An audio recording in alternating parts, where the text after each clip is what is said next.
AirAsia saw its net loss widen to 992.89 million ringgit in the second quarter of FY20 from 803.85 million ringgit in the first quarter of FY20 as the group faced the wrath of the COVID-19 pandemic. Revenue sank 95% quarter-on-quarter to 118.96 million ringgit from 2.31 billion ringgit. Previously, AirAsia had posted a net profit of 17.34 million ringgit and revenue of 2.92 billion ringgit in the second quarter of FY19. In its board's filing, the budget airline blamed the drop in its performance to the global lockdowns and border restrictions. For the first half of FY20, the group's net loss stood at 1.8 billion ringgit compared with a net profit of 111.78 million ringgit a year earlier, while revenue was 57% lower at 2.43 billion ringgit from 5.65 billion ringgit.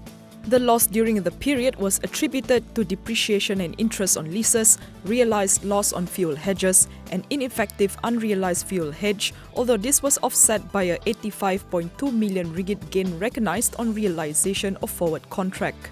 Meanwhile, AirAsia said it has applied for bank loans to improve liquidity, with the group securing commitments from the banks for the government guarantee loan under Dana Jamin Prihatin Guarantee Scheme.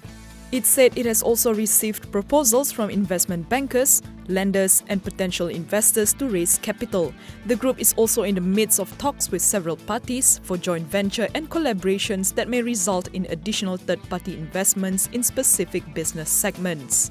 Barring any reversal of flight resumption plans and any major shock to demand, AirAsia says it will still have sufficient working capital to sustain the business operations.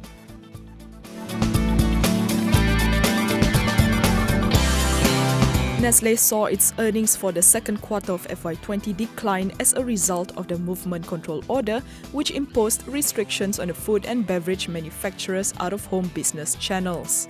Net profit for the quarter slid 33% to 105.53 million ringgit from 156.89 million ringgit a year ago, while revenue dipped by 9% to 1.22 billion ringgit from 1.34 billion ringgit. In its board's filing, Nestle blamed the decline in revenue mainly on severe operational restrictions on its hotel, restaurant, and cafe channels during the MCO. Further, the drop in mobility of the public, which in turn affected sales in restaurants, rest and relaxation rest stops, and office-related channels, was also a factor. Despite the lower 2Q results, Nestle declared a 70-cent dividend. For the first half of FY20, net profit was down 26% year-on-year to 291.84 million ringgit from 392.1 million ringgit, while revenue inched 5% lower to 2.65 billion ringgit from 2.79 billion ringgit. On outlook, Nestle said its HoReCa channels have been picking up pace throughout the recovery MCO period, and it is confident of delivering strong results for FY20. Shares in Nestle settled 90 cent or 0.6% lower at 140 ringgit and 70 cent for a market capitalization of 32.99 billion ringgit.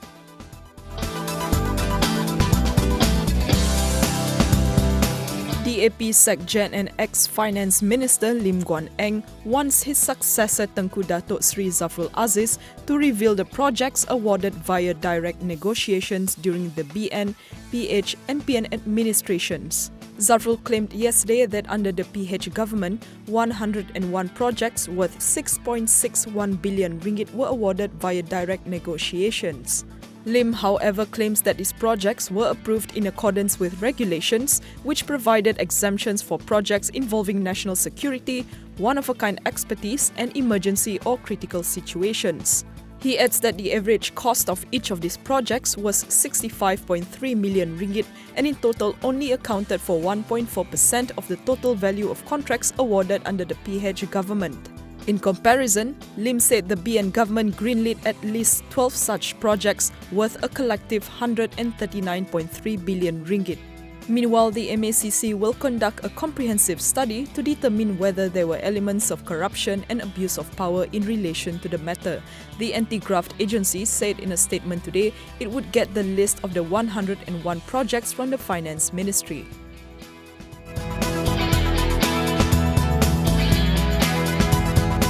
The entrance of new players into the healthcare sector has not slowed down, with IT solution provider MSCM being the latest company to announce plans to venture into nitrile glove production.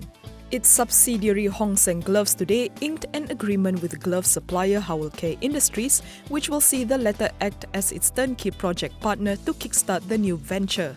Executive Director Jeff Chon Kun Meng says there will be good demand for gloves in the coming years and that MSCM has ambitions to export the gloves overseas, including the US and Europe. MSCM will be investing 59 million ringgit into its latest venture, which is expected to start yielding returns by end 2021. The loss-making company expects this segment to contribute about 80% of its earnings by 2022. Hong Seng recently signed a conditional tenancy agreement to set up a glove manufacturing plant in Sungai Petani, Kedah, with production to start from April next year. The group will start with 6 production lines with an annual output of about 1.5 billion pieces.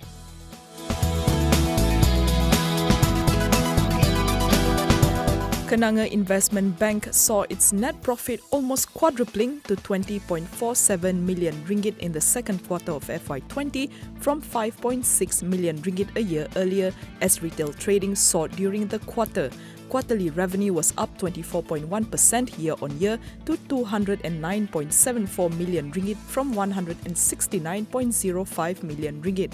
Meanwhile, thanks to higher brokerage fees, trading and investment income, Kenanga's net income grew 46% year-on-year to 170.1 million ringgit. The group also recorded a share of profits from its joint venture company Rakuten Trade, as well as a reversal of credit loss provision. For the first half of FY20, net profit grew marginally to 13.5 million ringgit versus 13.39 million ringgit previously, with revenue coming in 15.1% higher at 374.84 million ringgit from 325.69 million ringgit. In a statement, Group MD Datuk Chai Wai Leong said the group is well positioned to end the year on a positive note given its prudent risk management practices and strong presence in the retail market. In the first half of 2020, Rakuten Trade registered more than 60,000 new traders, bringing the group's total traders to over 100,000.